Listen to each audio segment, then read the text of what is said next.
1. CG Esports currently 1 game up. Will the Flying Clouds be able to bring them to their destination of victory? Or will it turn out to be on the side of Team Rey to bring us to a full series? Only time will tell.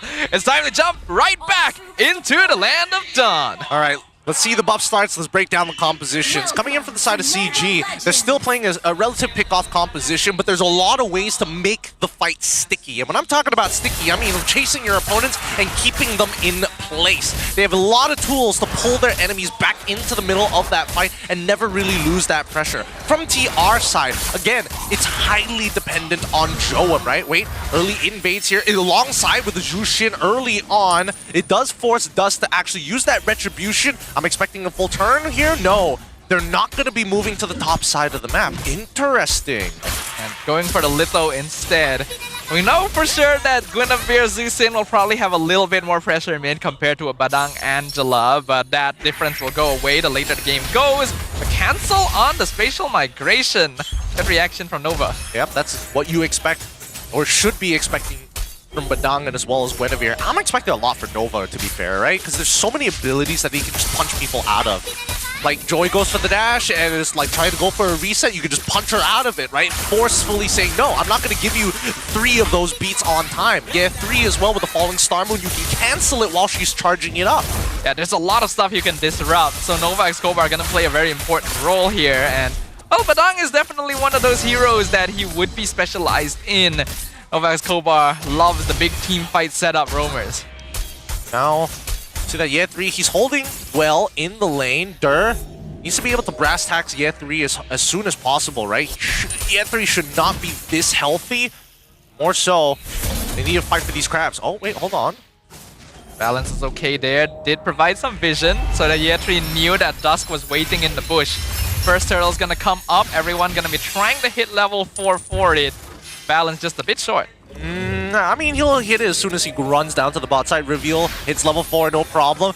But Duskin as well as Dur, again, they're trying to make sure that Dur gets to walk out of that lane, knowing that Ye3 gets the first free push. This is a good time to engage for CG. They can see that Nova is still a little while off from actually hitting his own level 4. Gary coming over.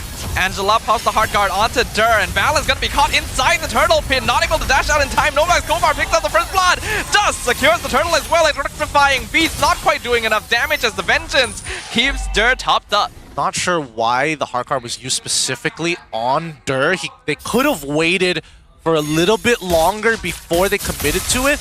But I guess they just knew that Dusk was going to be the tankier target anyways. Again, really good engagement from Balance's side, but Nova Escobar just reacted perfectly. That's what you want to do as Badang. And he was able to disrupt, like, what, 3 people in the middle of that turtle fight. So if he is able to repeat this process again, CG is going to have an extremely hard time. Yeah, it's honestly surprising to me how little of Badang we see this season, considering he's still such a solid hero pick. He's just good at what he does, you know? He punches you real good. Valence going to unfortunately miss another jump, but it's okay for now. Next turtle isn't going to be up for a while, so both teams can take a chill pill. Yeah, I was hoping that maybe Nova was going to try and deny the spatial migration, force him to flicker. Oh, hold on. They get the pickup into the Violent Requiem. Nice combo there on Dusk. But they do not have the damage to follow up, and now the Fist Crack catches Valence. He's able to dash out just in time. Gary is here as well, but the Curtain Call locks him down, and CG will not continue. Really good rotations here from both sides, right? Unfortunately, Amzik was the bigger winner of it all. Joam ended up losing at least 2 of the minions there, but Amzik getting half of the gold plating. Ooh, Chico even flickering out. Wasn't expecting Dust to clear up his camps as quick as he did. Definitely worth the flicker there. Chiku was 100% dead if he didn't do it, and they definitely want him alive for a turtle coming up in 25 seconds. Yep, and now Dur, again, can't deal with how fast Ye3 is able to push out this lane this early on into the game. First items haven't even started rolling through. We'll see. 10 more seconds. You can see that the Starlium side finally finished by Gary's side. He's got a little burst on his hand, but we still need to see the Holy Crystal before we get confirmation that he can one-shot some of the squishies on TR's team. We're kind of starting to see the fact, though, that Esmeralda actually may win the matchup against CC now, since Dur actually cannot walk out the lane against Tree. Is it the impure rage that's making the difference here? I do not know, but I do know Esme is really annoying right now. Yeah, Yettri's getting away with it, and he's walking away with, like, again, all of his HP. Like, it's like he never even got taxed in the first place. Well, right now, TR on top of the turtle. Tree already providing vision. Valens goes in with Violet Requiem, only finds Nova, does not commit the ultimate. Dusk, once again, secures the turtle. Valens gonna be sacrificed. Heartguard goes under. Is gonna get thrown away. CG will cut their losses. Maybe it's because of the Flying Clouds, right? He took a bad trade. He takes the Flying Cloud back into the lane as soon as possible. If he does it at the right time, more so that he's willing to just eat the damage while clearing up the wave, then he gets a free reset. That's possible. This warrants a little bit more observation, but we can see Tree completely zoning Dur out of lane, giving the tier 1 to Amzik actually. Sacrificing top potentially. Gary is here to clear the wave. Okay, so that's a free tower. Is Chico willing to die for this? He still has his ult, he can bail out. But he's got to be careful, they're about to collapse on him. Meanwhile, in bot lane, Heartguard already used on Dur, and the Flicker Violet Requiem sets it up for Amzik. Perfectly done by Valens. Looks like, Amzik dodges the initial engage, but gets caught in the fist crack. And unfortunately, that means he's going to lose his life to Dusk. CG a bit too late to party. Big sash. Death Sonata was supposed to allow him to roll out of the fist crack. He might have survived it. I'm not sure. It was close. It was very close indeed, but that's going to be some big spells being thrown out there. Unfortunately for Amzik, it does mean that his recently purchased Sky Piercer back to 0. Yeah, that's a very unfortunate timing for him, but better it happens early than late. Right now, CG still holding on to a slight gold lead. Nothing too notable just yet. Team Rey trying to slow things down. I am curious about the goal difference between Ye3 and as well as Dur. I did see a War Axe finally purchased by Dur, but it's 6 minutes into the game, which is still considerably late. Not sure what held him back in terms of the gold, but for now, Team Rey still the ones high up in the kill score, 3-1, but CG is the one who's winning out in gold. 1.2, 1.1k ahead of their opponents. Has the CG macro right there, TM. Next turtle, gonna be coming up once again. Team Rey are the first ones on it, but we can see the waves pushing all across. They have sent Zach QT to deal with the bottom side. They're positioning in a weird manner. Where's Valens? He's sitting by that purple buff zone, but they realize that all 4 of their members are on this side of the map. Maybe he's hoping to catch out Zach QT, but now they have to worry about mid. Good macro! Oh, they found one! That's Zach QT! Guess there's no hard guard for you anymore! But it just comes out and Dur trades for Amzik. I think that's a lot more worth it for Team Rey. Beautiful macro coming up from CG's side. A forced mistake as they push in with the waves. This is how you should be utilizing your waves to force stuff out of your opponents. Unless TR are going for the big rush, which they are now, I don't even think CG even care about this turtle no longer. Nova gonna cancel things out, gets the stun on Gary. He's not able to come in for the turtle steal. Valens in some trouble, but I don't think TR can continue this. They have to back away. Man, losing mid-tier 1, that has got to suck. Curtain Call even being thrown onto Ye3's side, a little late. Projectile, honestly, they need to increase the projectile speed of the Curtain Call. It's like oddly slow. Yeah, you would think that you could throw yo-yos a lot quicker, but I wouldn't know. I can't play with them. Amzik, unfortunately, going to be a little bit slowed down. That's the only consolation Team Rey has, but even so, he's still a whole 1k gold ahead of Jome. Yeah, but right now, just look at the gold that Amzik was able to achieve. 6.1 compared to 5.2. Everybody else is like slowly, I mean, obviously Gary's breaking into the 5s, but everybody else, solo laners, hardly breaking 4. Honestly, Esme is an issue right now. The fact that Ye3 can do all of this for free. They jump back in on there. Heartguard comes out, electrifying beats, not doing a lot of damage. Fist crack locks him down. That was maybe a bit too much from the Joy. Yeah, again, fast rotations from Dusk's side, good utilization of how quickly they can travel across the map and the global presence of that Heartguard. Something to keep in mind for the side of CG, right? I think maybe they thought they had a timing there, because Dusk potentially could have been rolling on towards that top side. Again, they have to reevaluate. Oh, Valens got cancelled. Unfortunate. He was still in shield unity. That could have been a good setup. It's sad, a little sad, but not the end of the world still. Gary is back up level 11 to level 11 against Dusk. 0-1 though, compared to the 1-3. It's not much of a lead anyways, right? This game's so close. Oh, they're re-engaging on Valence. Violet comes out defensively. What? Valence is out! How does he live? Got no HP and he's out! How does he live that? How does he live starting off with a Violent Requiem to build up the stacks to eventually knock him up for half a second before bailing? I do not even know. That's just the Valence effect right there. So ridiculous. This kid, he's still got the mechanics, man. He's still got the mechanics, even after all this time. This was always something he was good for. Aggressive plays. He knows his limits. Holy Crystal now completed on Gary. Very important power spike for the side of CG, which means this next Lord fight going to be a fragile balance. Yep, and you can see the Team Rey without any tier 1s. This is a dangerous position to fall back to. Zoning is hard, but they have no control over the mid lane. Yeah, 3 is about to come in. It's a 4v5 until the Heart Guard comes through, and even then, TR are still at a disadvantage. And look at the way CG is positioning themselves. They're not even forcing a fight. They're just slowly but surely zoning Team Rey out of the Lord pit. The River now in full control. Chiku doing a great job of just standing there menacingly. Nova does see Gary, but they found one. Violent Requiem caught out the Baxia. Heart Guard not quite available just yet. Dust gonna need to back this off. Yetri chasing Zome away.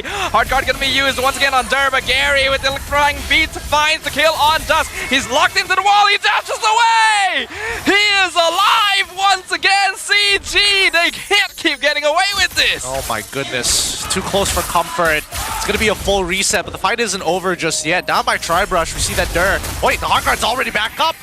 They're going in once again. Heart Guard on Dur. Gets the curtain call locked down, but Optic! Face full of lead! CG Esports also low on HP, but they're the ones in control of the Lord. Nova and Jom are here. They want to find it. Blazing Duet is available, but oh, there's Nova! They find Balance. Gary! Secures the Lord. Amzik in trouble. Wind of Nature not going to keep you alive there. Jom picks him off. CG get the objective. They sure have to trade a lot of bodies for it, though. Jeez. Why couldn't they? I mean, Gary saved the scenario. He saved the scenario because, again, CG, why were they trying to rush it? They don't even have the correct heroes to burst this Lord down. They are not burst-oriented. They want to try and slow things down. And Gary, by himself, cannot solo the Lord without a little bit of help or at the cost of a lot of his HP. They could have just reset the Lord, and I think that would have been totally fine. They were already in a winning scenario. They already had Gary power farming his side of the jungle and could have gone even further considering that Team Rey is waiting for CG to make that first move. It 100% could have been cleaner, but CG still comes out with the Lord. They still have map control. Chiku got his 1,400 assists in MPL, by the way, just as a footnote after everything that's happened. Team Rey gonna need to defend this. They're gonna have to try. It's not going to be easy, though. The siege, luckily, for both sides, it's not that great. They get the pickup into the Violent Requiem combo. Vengeance forced out on Dur. Heart Guard not going to be committed just yet. The Lord has been burnt down. CG not able to get an inhib just yet, but they have another minion wave coming in. Can they secure it? Amzik with the sniping, doing a lot of poke damage. Tower 1 hit away. Yetri locked down inside it, but is able to walk away. Doesn't even need to use the sprint. CG make out like bandits, and Gary nearly takes the top inhib at the same time. Oh, does it fall? I mean, it's pretty close. It's pretty close. It's almost as good as gone at this point. Jom, he's doing a good amount of damage, but unfortunately, he doesn't have the space to just sit there and auto-attack people down to death. And I think more so, he's a little worried because he's waiting for his Winds of Nature to come off cooldown. It's his only potential defense mechanism against Amzik at this point. And even then, Amzik, he's probably thinking the exact same thing. When is my Wind of Nature going to come back up? I don't want to die to another Blazing Duet. They do have to give some proper respect. This game, Jom has been able to farm up somewhat okay. Still behind Amzik, of course, but valid enough to be a threat if CG makes a big mistake. And remember, they're pushing into the base on flying clouds. Team Rey can come from behind. Oh, prolific gun purchase as well. The only way that he's going to get... If there's no space, fine. Just increase my auto attack length. And that'll be what he needs. Still has his boots, though. Even though, right now, Amzik in a phenomenal position, unfortunately wasn't able to stack up the Sky Piercer any higher. A little bit more would have been very, very good for CG, but they are still in control of the map. Next Lord is up in 10 seconds, and the minion waves are all still pushing in their favor. It's gonna be very hard for Team Rey to come out to fight for this. Yep, 2 more seconds until the Lord actually spawns. So far, Amzik, he's been stacking this entire time, and Gary, he's got the damage now. Especially with the... Hold on. How much? No, there isn't a lot. Only 2 people. Only 2 people with some form of magic resist in the Radiant armors. Everybody else is still susceptible. Zac QT doesn't really matter. He's not going to be like directly in the fight per se, but right now, every little bit of magic resist, every little bit of armor makes the difference. That Lord is actually getting really low. Team Rey want to rush it. Conceal comes out from Nova. He's looking for Gary, but he's not able to find it. But he misses the retreat dome! Secures the Lord! But what is it going to cost? There's too much damage coming in from the backline. Seeds of CG Esports! Blazing the Wit and Hardguard used to keep Dome alive, but that means they sacrifice us. It's a double kill for Amzik. CG are chasing them into the base. Dome looking for some revenge, but there's no way to walk back out. Oh, that's so dangerous. That's so dangerous. Dome does not want to lose this game. He is weaving every single auto attack as he steps backwards and continues to kite his opponents. He's got relevant damage that CG cannot deal with without the right items. Now, Immortality's coming into play. They will take the mid inhibitor. CG still staying. They don't care about the Lord. The hard guard comes out, but he gets picked up into the Violent Requiem! Dur has been murdered! As Acuity misses the escape! Killing spree for Amzik. Crystal wide open. Minion wave streaking in. Blazing Duet comes in with the Winter Crown. Good clear from Dome, but is it enough? Novak's Kobar will be picked off as well. It's a mega kill for the Granger. He's just sniping them down by bowling pins. Gross dives in, gets the kill on Balance, but he gets lifted up once again. Chiku is here. The legend of MPLMY will not allow you to escape the grasp of CG Esports. It's a team wipe, and that means it is a clean sweep for CG Esports. GG, well played. A 2-0.